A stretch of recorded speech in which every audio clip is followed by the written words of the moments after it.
players are going to be ready, and yeah, this is great. You know, we were able to follow Rogue in his series, we were able to follow Patience in his, and now we have a beautiful PVZ before us. And again, Rogue, he's one of the favorites to win this entire tournament. As you said, he is the highest performing Zerg player in South Korea, but mate, you can never count out Patience.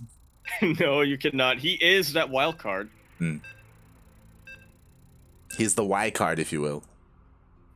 Kind of? Someone? Oh my god. Not sure what a Y card is. Is he the Joker in a deck of cards? Is that what he is? Is he... That's absolutely what he is. You know, they think that the ace is the top card, and Rogue, he's an ace. You're forgetting about the legal info card. Anyway, enough about that. We are now here on Defora LE. We're in the bottom right-hand corner map, spawning all the way to the bottom right-hand corner. We have the Red Zerg player coming down from South Korea. He is going to be representing Dragon Phoenix Gaming, DPG, the sexy boy himself. Give it up for Rogue. And spawning in the top left-hand corner of Defora LE, we have the South Korean Protoss player, the Blue Protoss, representing his new team, Good Game Gaming.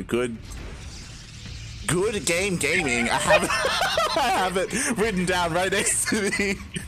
GGG. It is Patience. It's so weird saying game and then gaming right after. It's like, what? Good game, gamers, gaming. Just call it Good Gaming Esports. Oh, and then they could have gotten Gemini, so it'd be like GGE. GGE. Yeah. GGE Mini. Yeah, that would have been great. To be fair, Gemini does kind of already have that. As a reminder, his team is Genesis Gaming. He already has the GE. He already has the GG there, so it's close enough. You know, it's acceptable. Anyway, and you know what, Light? I gotta say, the way that these founders operated, I'm really liking how they think. Because they realize something. They realize, what's wrong with Bravestar Gaming? What's wrong with Dragon Phoenix Gaming? What's wrong with actually, those are the only two I can think of right now.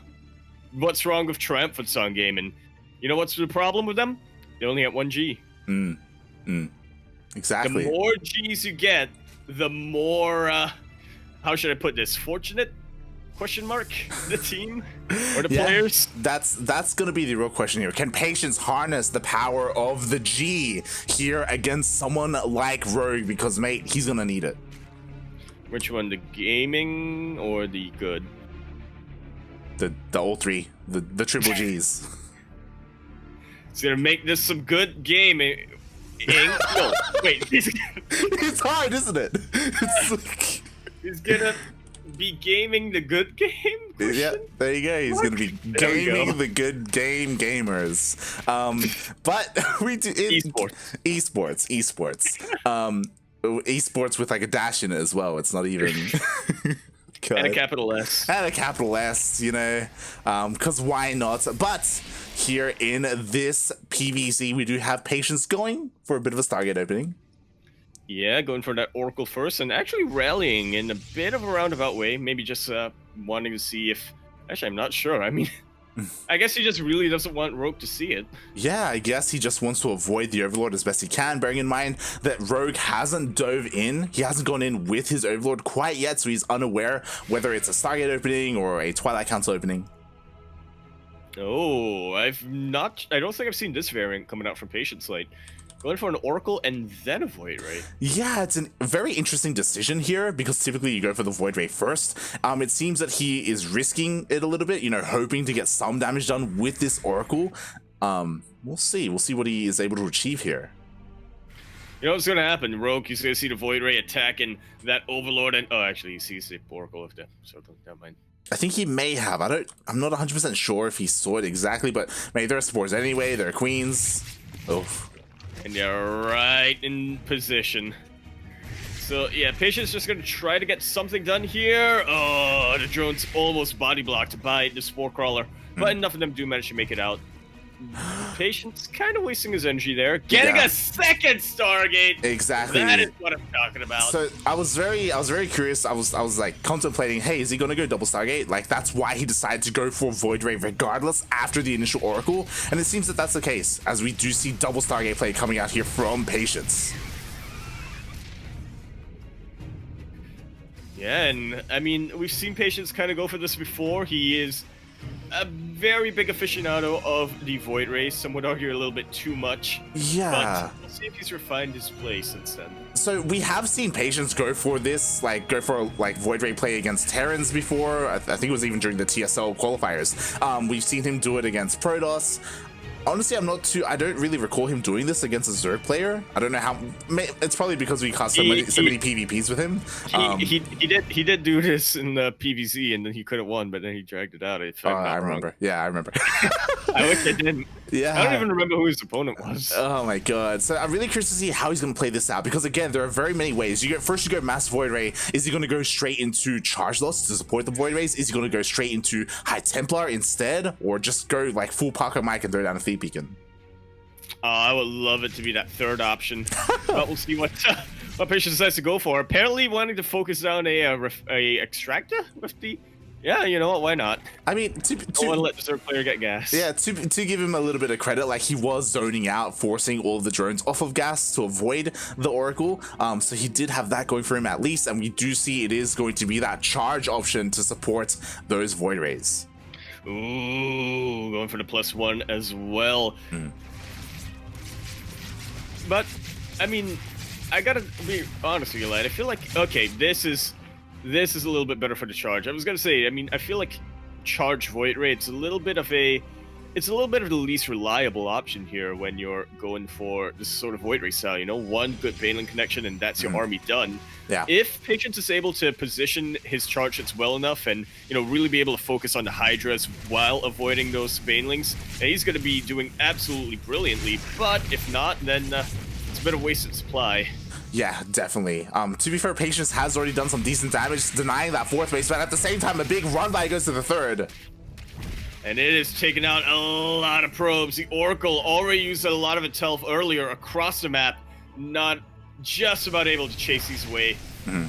And meanwhile, Patience's assault across the map, it took out a hatch, or delayed a hatchery rather, but also lost a Void Ray. He did, and what I love about Rogue is that a lot of Zerg players, when they see mass Void Ray like this, when they see double Stargate openings, they just go straight into Hydra Ling. But Rogue, he didn't neglect his Baneling Nest, which is, as you said, like, it's what he needs to go up against Charge Lots, right? Without that, it can be a little bit difficult because the Charge Lots, they get on top of the Lings, they get on top of the Hydras. Meanwhile, Patience seems to be all over the place a little bit, because he's getting Storm for High Templar, but he's also going double Robo. Soul Train time? Question mark? Well, okay, so he's going double Robo, but he doesn't have a Robotics Bay. So I'm like, maybe he wants to get both forms of AoE, but he can only get one. He's going Immortals? He's going Immortals? Against Ling Bane Ravager, Ling Bane Hydra? I guess it can soak up a couple of Baneling hits. No, you get Archons for that. You do get Archons for that. You save tech, right? You just go straight into Archons because you have the Templar Archives. Oh my god, no!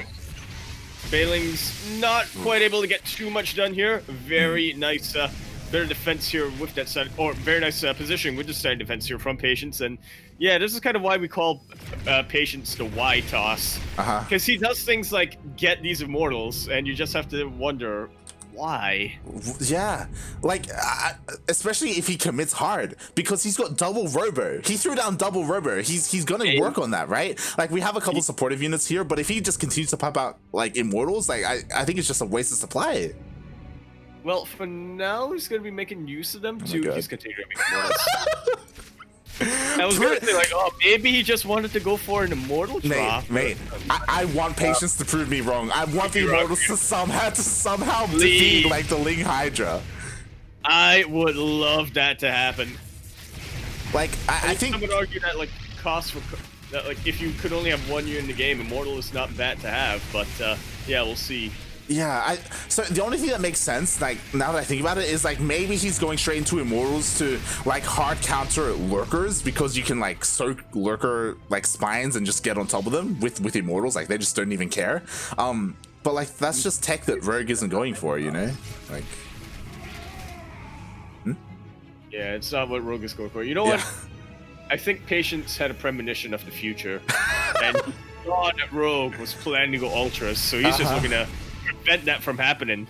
Look at that! The Immortals immediately taken out the Banelings in their Alpha, but unfortunately there was nothing to help against the Banelings in the north. Oh my god, there are Banelings all over the place. Again, look at those Immortals! Mate, 20 probes have gone down, forcing all this lost mining time here at the 4th base as well. And again, like, we don't have a Lurker Den, we have a Spire going down. So I'm not... we'll see if the Immortals can do something. Oh, nice Zealot run by. Drop even. Oh, but Hydras do well against Mutas. They do. Immortals don't do well against Mutas, to be fair. Yeah, oh my god. Yeah, a couple of Banelings being wasted here. Hey, you say wasted, like honestly, the constant Baneling harass is just pulling Patience apart. Jesus Christ. Yeah, we're at the point where it doesn't really matter how efficient these Baneling connections are. As long as it's able to get some damage done, it's already worth it here for Rogue. Plus, as you said, it just splits Patience's attention, so he can't quite focus on, you know, getting his army up or pushing where Rogue is vulnerable. Archon immediately getting surrounded over here, will be going down. Yeah, the Archon. Mate, 29 workers have gone down. Look at the working up. Patience is down to 37 probes. Against 81. Patience's best bet right now is pushing across the map, but Rogue, he already has to beat in that regard. Exactly, like Rogue, he has his Spire, he's got his Infestation Pit on the way to work on Hive, and as you said, Patience, he realizes the situation he's in, he has to go across the map, he has to try and do something to try and get back into this game, and we'll see if he has enough. That, I mean, he may have the bare minimum here to, you know, take out Rogue's initial line of defense, but I mean, Rogue, he can always go for reinforcements. GG is called after a bit of a misplaced storm. And a lot of Zerg caving in to that army. GG. You say misplaced storm, mate. If he didn't use that storm, the High Templar were dead anyway. Like, he got surrounded by Lings. It was a panic, so he had to use it for something, and... I feel like those High Templar were like when ghosts nuke themselves. Pretty much. Yeah. And we just saw all the Immortals were surrounded by Lings as well, immediately got taken out. Like, the army composition of Patience was just all over the place, and as you said, he must have seen like a premonition of the future, but it wasn't that game that he saw a premonition of. I don't know what he was seeing. Oh god. He was actually watching a different stream on his second monitor. Exactly. He was actually like somehow honing in on like a teammate or something. Yeah, he was watching Armani play something, and he saw that Armani was going for ultras in his first person view. He actually had like a TSL VOD open on the side. Like that distracted him. My God. What an enigma. I just want to know what was going through Patience's mind when he's like, double robo, that's what I'm gonna go for. Okay, he was trying to harvest Mika. He was watching the Mika game, that's why. No, but till then, I don't think we'll ever get the answer anytime soon, but for now, we're going to be on Romanticide. LE, of course, standing for Lovers Expedition. Lovers Expedition. That's what I wish honeymoons were called. I mean, like Lovers Expedition. This just sounds way cooler.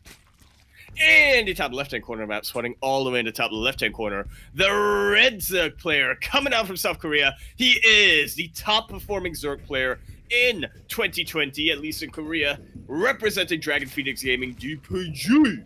We have Rogue. And spawning in the bottom right-hand corner of Romanticide LE, we have the South Korean Protoss player, the Blue Protoss, representing Team Good Game Gaming. It is Patience.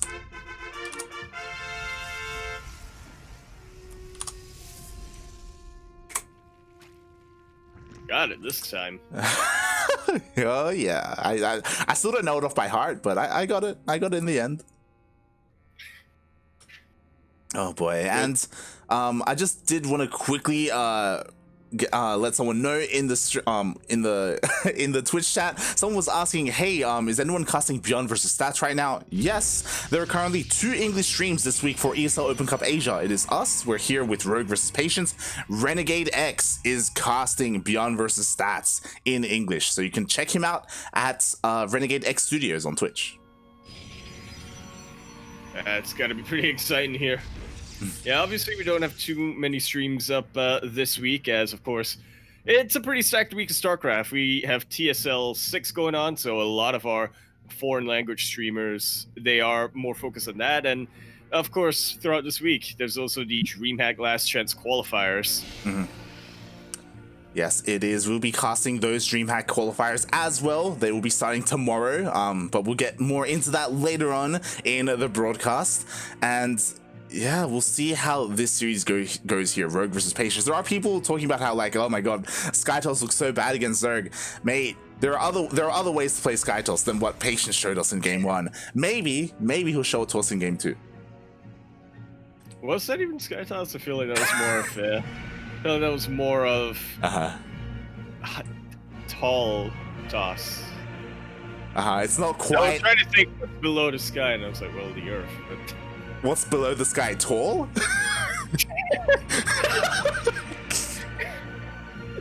Ceiling toss. Yeah, we got a ceiling toss. Yeah.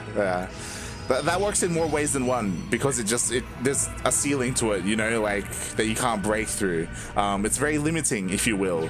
So yeah, we'll see what Patience has here for us, as he is not going for a Stargate opening. Yeah, instead immediately going to be grabbing that Twilight Council with a Robo facility following up on that. We'll see how many gateways he decides to get behind this and how dedicated he's going to be to this Glaive to Depth build.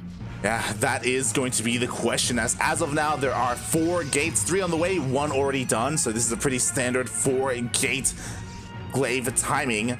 Meanwhile, Patience, I love how he did go for a hallucinated Oracle just to try and deceive his opponent, and, you know, force out some spores. Yeah, pretty nicely done here. I mean, I wouldn't really call spores wasted resources, but True. They are, you know, still... If Rogue was expecting some Stargates, he would be off his tempo, question mark? Like, well, I'm trying to sell this to Patience. What I would say is that... Yeah, I will say, regardless, even if Rogue scouted this Twilight Council, he would have thrown down spores anyway, because, you know, he doesn't know if a Dark Shrine is going to be thrown down behind this, so he still needs detection regardless. What is interesting though is that Patience threw down 2 more gates. This is 6 gate. This is a bit of an older school sort of Glaive Adept, variant coming out here. For a while, this was the most standard kind. Yeah, you say older school, this is a lot more committed. This is actually how Leo Russia qualified for ANZ champs, by like beating all the Zergs with this, because again, like they were so used to the 4-gate Glaive Adept, and they just weren't like used to so many more adepts being warped in. Yeah, they really wanted to cut their corners here, and we'll see if Rogue decides to do that. He is a bit of a cautious Zerg player. I'll give him that. Starting to pump out more and more roaches, relying a bit on the queens to be his form of anti-air here, or his form of pressure against that warp prism. Oh yeah, definitely. And so far, he decides to commit to the shade. He's able to shave off all of these lings and go toe-to-toe with a couple of these roaches. We'll see if he gets into the mineral line. Yeah, it does have enough to start two-shotting them, but as the roach reinforcements come in, Patience forced to come out right onto all of these queens. So Patience, once again, on the back foot here. Yeah, exactly. So far back. Yeah, I'm so surprised how far back it went. Like, it was trying to go into the third base for some multi-prong, but it was pushed away by the queens, and yeah, Patience pulled all the way back to the center of the map.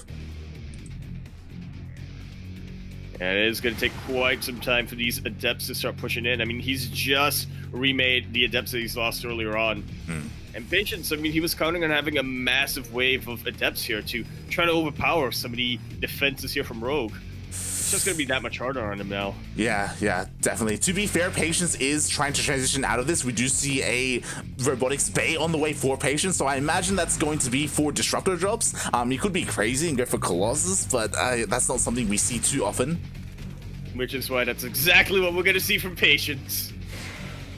Oh yeah, definitely. Yeah, that's exactly what we're gonna see. Oh my god. Okay, so far he has yet to commit to any of these shades, and oh, Patience is actually turning around and going back home. Yeah, may as well, count his losses. I don't think that's the right saying here, but yeah, moving away with his losses is starting to get Ravidic drive here for the faster warp visit movement, and will be going for disruptor drops. Yeah, we talk about this a lot. Patience, he's a massive fan of the oceanic scene. He tunes into Pez as often as he can, and this is exactly what Pez goes for. Goes for Warp Prism speed and Disruptor off of that glaive opening. And I guess this is some sort of consolation for Patience, isn't it? I mean, goes for this adept build as an opener, forces Rogue to sort of go into a Roach Ravager style, which, to be fair, is still really, really effective in ZvP. But at the very least, Patience, he can guarantee that Rogue is going for that, and still can build some disruptors here, not worrying about a tech switch anytime soon. What I will say is that Patience going for 6-gate glaive adepts. Like, look at all these adepts. Like, he wants to get more damage done. Like, you want to eventually, get into a mineral line and deal some economic damage, because we can see how far ahead Rogue is. Look at that, 69 drones. Nice. Already up for Rogue, and like Patience, he has to make something happen with these disruptors. Yeah, can't be relying on chrono boosting probes out for now. We'll have to start to equalize across the map. A couple of links start to come in. Just for scouting, and does confirm what he suspected earlier on. Actually, I think he saw it at third base earlier. Yeah. Oh my god! Oh, that's a beautiful purification Novus. Takes out so many of the Roach is here for Rogue. I almost said Rogue is here for Roach. I like how they still haven't moved either. They're just stunned by what just happened. They're like, oh my god, nobody move! Like, Jesus Christ. Go to mine somewhere. Yeah, and now from that Patience, like, he's gonna be feeling so good. Now is a nice opportunity to go for a big attack, but at the same time, Rogue goes in for a run by. Yeah, targeting down the shield battery. A shield battery can heal itself, funnily enough. So this should be able to get a decent amount of probe damage at the very least. Yeah, we'll see. It does set things up for a future run by, because he did focus down that shield battery, forcing Patience to throw down another. What's important is that a Spire was thrown down. Mate, we got Mutas out. Indeed, we do already. Patience is going to have to be a little bit more concerned here for his army, but especially concerned for his mineral lines. Taking out a fourth base is definitely a start here for Patience. Oh yeah, definitely. Meanwhile, the Rogue, he is defending up hard. He's got plenty of Roaches, Ravagers. He's got 3 Spines. Meanwhile, at the same time, the Mutas are across the map. Yeah, and there's not quite much of any static defense here for Patience. 9 drones already going down. Decent purification, Nova. But the force fields are really what is aiding Patience here. Takes out a good chunk of the Roaches. And he was also able to deal with the Mutas as well, due to all of these Stalkers. So sure, 11 probes go down, which is nice, but at the cost of every single Mutalisk. And Patience, like, his ground army is still looking quite terrifying, but he decides to back off. Alright then. Was that an all army move command? Is that? No, I doubt it. You doubt it? Okay. I doubt it. I mean, the army is just parked over here. Okay. Moving it up whatsoever. Yeah, Patience just trying to rotate around. I think was more of the plan there. Yeah, and like, rotating isn't a bad idea. I wish he was a little bit more active out of the map, because if he rotated over to the north, like, there's no stack defense here whatsoever. Like, this base is so vulnerable to an attack, but instead he's still here in the center posturing. He's at least gonna deny the 5th. Yeah, it's also a little bit of an awkward position for the Roaches fight in, so I really wish that Patience kind of fought in that position, but yeah, it was not meant to be in the end.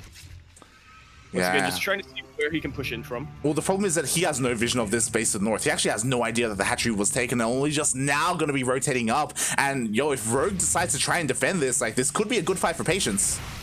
It absolutely could. Look at the choke points here. Purification over. Where are you going? It went to the base instead. Yeah, a little bit overzealous. But I still think that Patience might have a bit of a better army. Not when Rogue gets his concave, though. Exactly, Rogue is just chasing this down, and what's important is that there were two disruptors with this army. One went down before the Nova went off, the other just went all the way and hit the hatchery of all things. So again, so much AoE potential gone for Patience.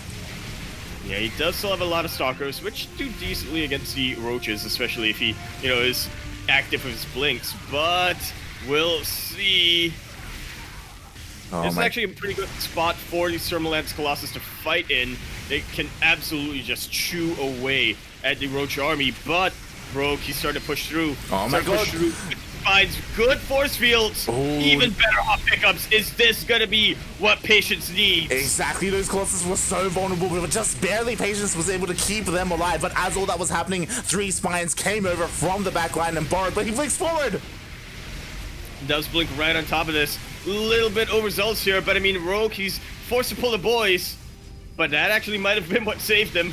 Oh yeah, it might have been what saved him. Rogue is trying to go on top of the Colossus. He gets one of the Colossus.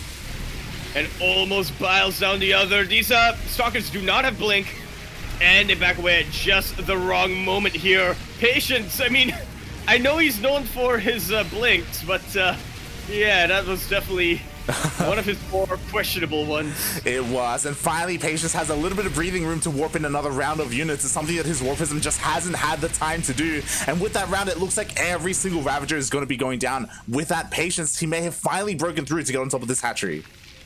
Yeah, never underestimate the Thermalance Colossus when they're attacking anything but armored units.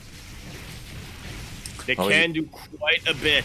Oh yeah, but as all that was happening, Rogue, he morphed in more Ravagers. Now he has a decent army, trying to get on top of that of Patience. But not quite able to. Rogue does have an upgrade advantage, and now he's starting to double the army supply of Patience. Doesn't quite have that yet. Oh my god. I'm honestly really impressed with Patience right now. I just love that. As all that was happening, Rogue mined out the minerals, so he went almost for us around there, forcing Patience all the way back, and now Rogue has so much breathing room, he's forcing Patience into the center of the map, but now a massive wave, a massive warping of Stalkers. Yeah, and Rogue is so far off a creep. The Colossus, oh god, he wants them! Very exposed! Where's the War Prism? It's so far back! When did the Colossus does go down? Oh my god, I mean, Rogue is starting to push through. Yeah, the Lings are getting on top of everything. There's barely anything remaining here for Patience. He does warp in once again. No more Ravagers to deny this War Prism. Yeah, no anti-air of any kind whatsoever. Rogue relying a little bit on the Queen's Patience. I mean, honestly, he's microing pretty well. Could be better, but I mean, it's still pretty good that he's able to keep his Colossus alive. Yeah, he's doing what he can with what he has, but as all this is happening again, Rogue, he has the better economy, so like he can kind of afford these trades. The problem is that Patience isn't able to keep the majority of his high-tech units alive. He's down to 1 Colossus. You know, if he had kept like another or a 3rd Colossus alive, then he could really start to snowball, but because Rogue keeps resetting the count, like it's so much more closer. And I fear that Patience, I mean, he's starting to tunnel vision for quite a while here. I mean, he's been on 50 workers for so long, hasn't gone for an expansion or a 4th base, and yeah, he's really just trying to kill Rogue here, but if he can't, then the War Prism doesn't have a lot of sustainability in this game. War Prism quickly unsieges and does back out of there. Good force fields will be saving his height just for the time being. Oh, accidentally picks up a Stalker, but he could not pick up this Colossus. Exactly, another Colossus does fall. Once again, reset to 1 Colossus for Patience, and now Rogue, he has definitely found his footing. He's starting to overwhelm the army of Patience, and he's just pushing him all the way across the map. And this has just got to be it. I mean, Rogue, he's got 6 times the army supply, now 7 times. GG is called. Rogue going to be advancing to the quarterfinals here.